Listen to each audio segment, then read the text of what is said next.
If you look at all the big breach events that happened this past year, you notice many of the exploits were similar. The bad guys often attack SQL-based databases and can get in that way. How that actually happens is the bad guys rely on common shortcoming in many companies, and that has to do with intrusion detection, IDS. IDS is simply an early alert system that's software or hardware that sits on a network that's supposed to alert your IT folks to, hey, bad guy's trying to get into our network, or bad guy already got into the network. Many companies just cannot afford good IDS platforms, but even if you do have IDS in place, some of the problems with the technology itself is there's a tremendous amount of data being collected from all the different attacks and probes against your average corporate network.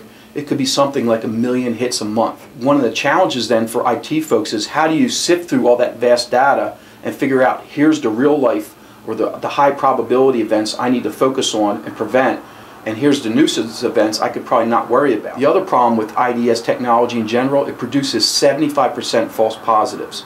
So it takes a tremendous amount of fine-tuning and skill by the IT folks to get it down to where they're comfortable receiving enough real-life alerts, and it doesn't overwhelm them. So what typically can happen is the IT folks get overwhelmed with the vast number of alerts that they're seeing, and then the bad guys can take advantage of that and slip into their network. The other key weak spot that we see over and over again, and again, it's companies with great security departments, vast budgets for privacy and security, good inside legal teams and outside defense counsel, they still just do not have a great handle on what we call patch management.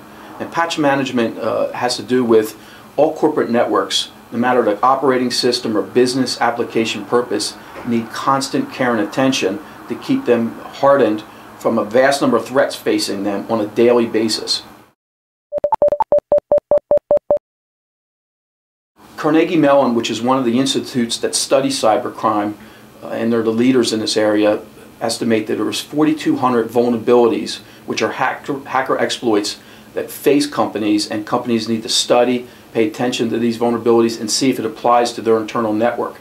That's a tremendous amount of time and money that needs to be applied to patch management. The challenge for companies is they need to figure out, does this vulnerability apply to their business applications? And if so, they need to test that patch and then put it into production. There's a long period of time to make that happen. And the challenge is if you don't do that in a timely way, again, the bad guy could take advantage of that delay and get in. The other problem with patch management is just due to the vast number of vulnerabilities, it's estimated by Carnegie Mellon and other leading consultants, it could be 2 hours per day that IT folks need to pay attention to just patch management. Well, I find very few companies with the staff and resources to pay that much attention to this little niche area.